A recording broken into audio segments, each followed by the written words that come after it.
Hi all, this is Bob Whiteley with QT Games.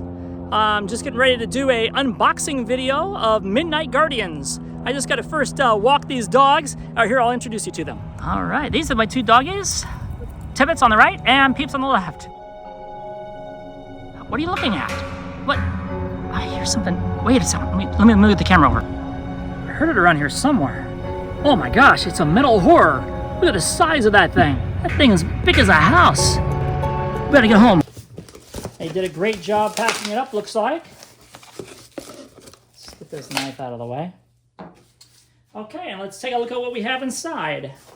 We've got right here, if you can see it, a game mat and carrying case. We'll take a look at that in a moment. Just take everything out of the box real quick here. Let's get this wrap off of here and get this ugly box out of the way. Okay. Alrighty. And we'll skip ahead long enough to break through that. There we go. Wow, I did need the X-Acto blade. M-Box Games did a great job packaging this. And actually, they've been doing just a phenomenal job all the way around on just the customer service, on just the fast turnaround and shipping speed, and the great job they've done on the game. So let's crack into this a little closer. Just a reminder, this is an unboxing video only. See that good? We're not going to be doing a how to play on my thumb. We're not going to be doing a how to play video or a playthrough today. Just showing you off the box and looking at it for the first time, giving some comments on it, and I appreciate you sticking around and checking this out. All right, let's open this puppy up and take a look here. Okay, so as you can see here, we've got Midnight Guardians. It shows on the side here. We've got it's 1 to 5 players, 60 to 75 minutes, 14 plus age. So it's a game for adults, but teens can also enjoy it. It's got some cute horror art. That's what we're all about. All right, let's take a look at that. So we've got here the rule book. Can you see that okay? All right, let's take a look inside. It's looking colorful, looking good. Let's see, I guess further down right there. Okay, let's just skim through a couple pages real quick here. Printing all looks clean and good. All right, I'm excited. I just can't wait to check out there's a number of new components, such as the Midnight Spires here and the Ghost Rock cards and others. There's a bunch of extra goodies here. In the back, we're going to be putting, we've already got play testers. We're going to put in as many play testers as we can, and Kickstarter backers. Just going to fill that all up with all of you guys, because I really appreciate you guys, and hopefully we'll get funded. And well, the Kickstarter should be coming out later this year, so we're really excited about that. Let's see here. We've got the Metal Horror Assembly, and I'm going to show you something real quick that's pretty cool. We've built these little bins on the side here, so that once you assemble these metal horrors, and I've got one that I've already pre-assembled here. Once you've assembled them, they just slide right in there, and you could shake that box all around. They're not going anywhere. You only have to assemble them once.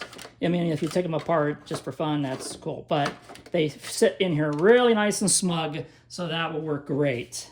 Okay, so let's see what else we got in here. On the back of this, I'm going to have a how to put back in the box, likely. Right now, I've got a map of the area, just kind of a rough. I'm still working on it. All right, let's see what else we got going on here. So we've got some punch boards. This you'll notice that that it says standard on this red background, and base on the other. So the game is, we have two versions of the game, kind of a streamlined, fast-paced version that focuses on the just kind of the puzzly nature of rescuing the critters. And then we've got a standard version with more bells and whistles. This is a full marketplace. This is a trader Dewey. And then the standard version uses the red side, and it has a lot more bells and whistles as variable player powers and combat, and just a more things you can do for those people that want that. We've got, this is a new a new component. Can you see that good there? They're called Midnight Spires. They come up, and there's a secret to them that's going to be revealed in an expansion, but they will expand the playing area a little bit before the end of the game. And we've got some standees and other good stuff. This looks like they did a really nice job of printing, nice and clean. Okay, very good, very good. These are these are talent badges you can earn during the standard game. They're not used in the base game. And we've got some combat ones and other. These are some other tokens used for tracking things like victory points and things like that. Then, oh, I love this part. Oh, and this looks like it turned out so nice. This is the Wall of Pain, a 2-foot long wall of pain. And you see at the bottom, we added, those are the columns where the cards are going to go. This is a card-based board. And then this big wall of pain will slide down every night and swallow up critters if you can't save them in time. Yeah, so that's really cool. Let's pull that up. Then we've got, in this new version of the game, we have 3 roles that are assigned, just kind of like a banker in Monopoly or whatever. We've got 3 roles that are assigned to players. One's the victory warden. He'll track the victory points that you need to earn to try to win the game. And then we've got, let's see, some other things to stay on topic right there. Then we've got 2 other roles. Another role is the Night Warden. Let's see if we can see that okay. And we've got the base game side and then the standard game side. They play a little differently. The Wall of Pain and its master, Zumafa, unleash a whole lot of problems in the standard version of the game. And are still a little bit of a pain in the base game, so you still have to be wary of them, but they're very aggressive in the advanced version. This is our Time Warden, and it tracks the morning, afternoon, and midnight phases, the night phase and the split day phase, and what happens during those times. And then there's a standard side for standard games. So you see we've got these. Oh, I really like how these turned out. We've got player boards for each of the players to pick from. And as I said, it's a 1 to 5 player game, so you can take any of these you like. And then you'll track your action point usage on the top. That's optional, but it's very helpful. And then your mind damage and body damage there. This is Barney. We got Barney in the game. Celeste. This is all about cute monsters and scary situations. That's pretty much everything I create, that kind of theming. Got Kelsa and Taboo. Okay, those turned out really nice. And we've got backstories for each of them on here that you'll enjoy reading. We'll learn a little bit more about the game. The base game just lightly touches on the back of the story for the game. This all sits in the Toonaria universe. And then the standard game goes into a little bit more detail. And then we've also got, hopefully, if the game goes over well, we've got expansions that will get into it more. Here's some standee bases. Got a number of standees in the game. For the good guys and the bad guys, some cubes and dice. Very good. So we've got some storage baggies. And we've got, let's take a look at the cards. Okay, so we've got, let's see if I can get this open. All right, apparently it really helps if you don't pull the little tab in the wrong direction.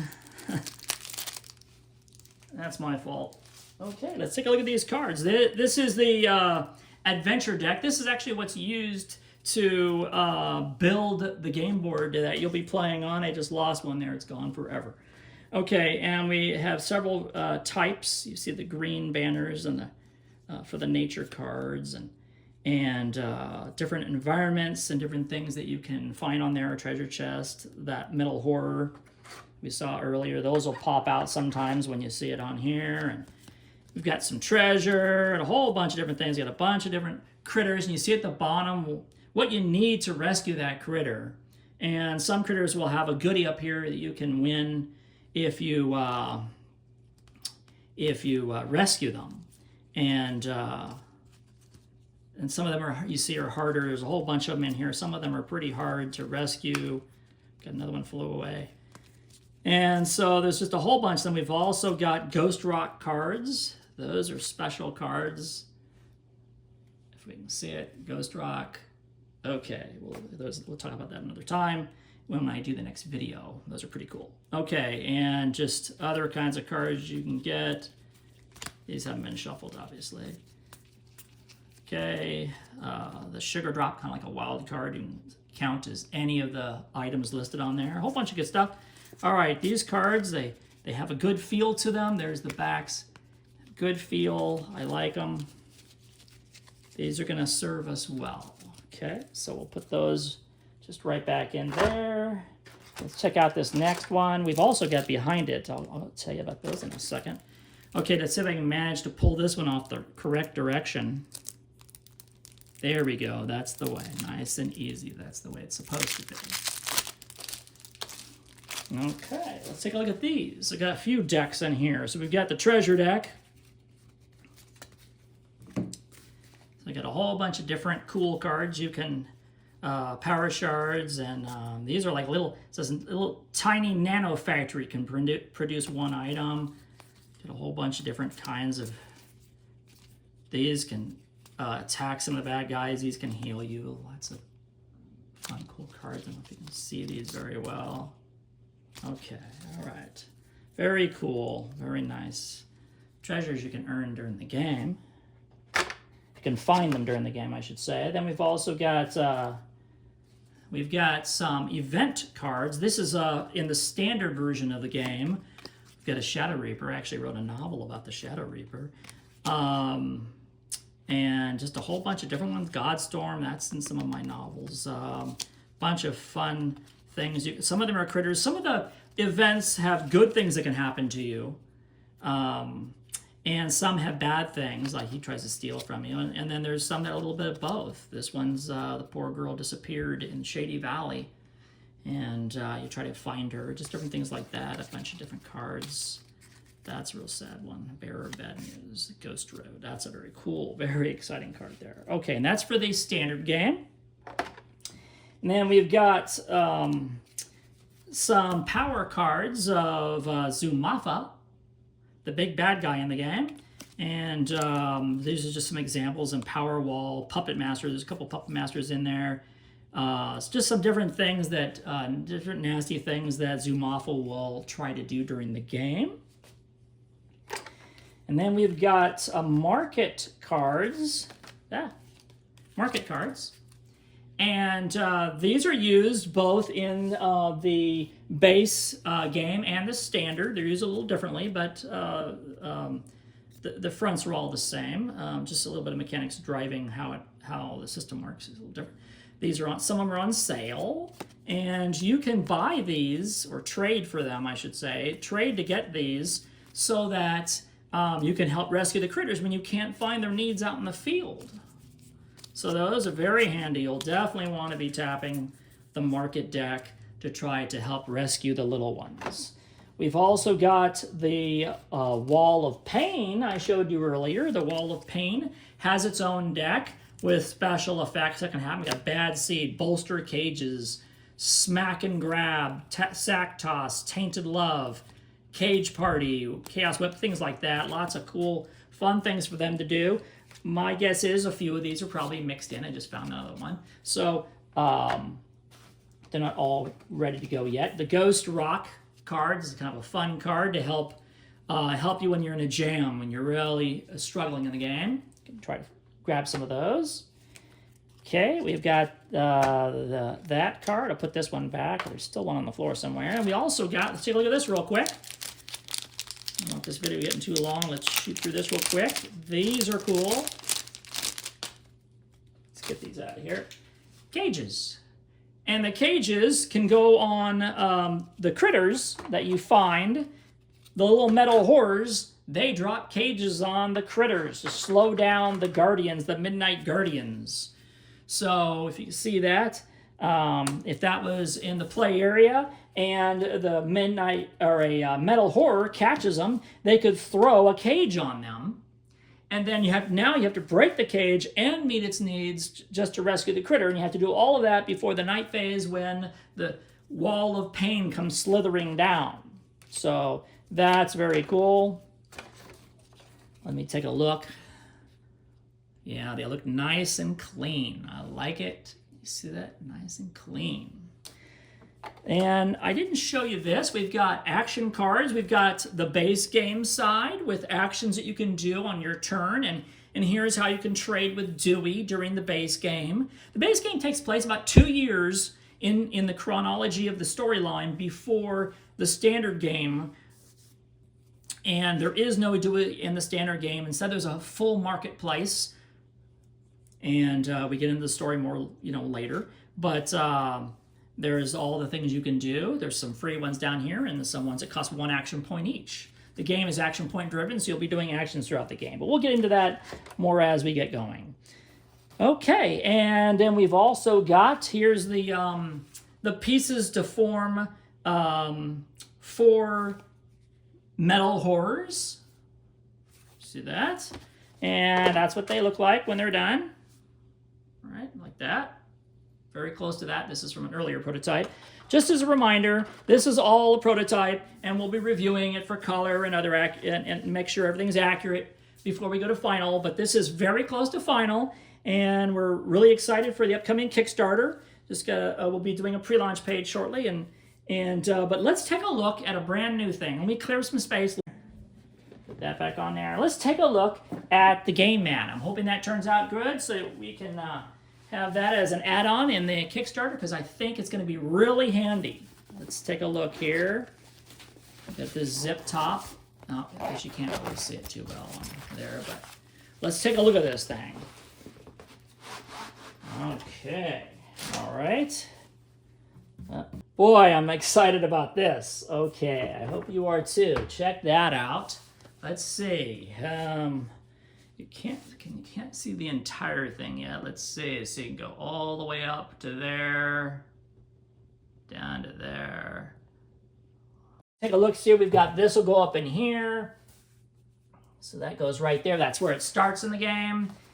And you put all your decks in different places. So this really will help you organize the game, pick up your cards off the game. It's so much easier than off of a regular table. And wow, I'm really excited. Okay, so that's it for this unboxing. Did I forget anything? Hit me up if you'd like to check out the game on TTS, Tabletop Simulator, or I hope to see you guys at one of the cons this year. Thanks, guys. See y'all later. Bye-bye.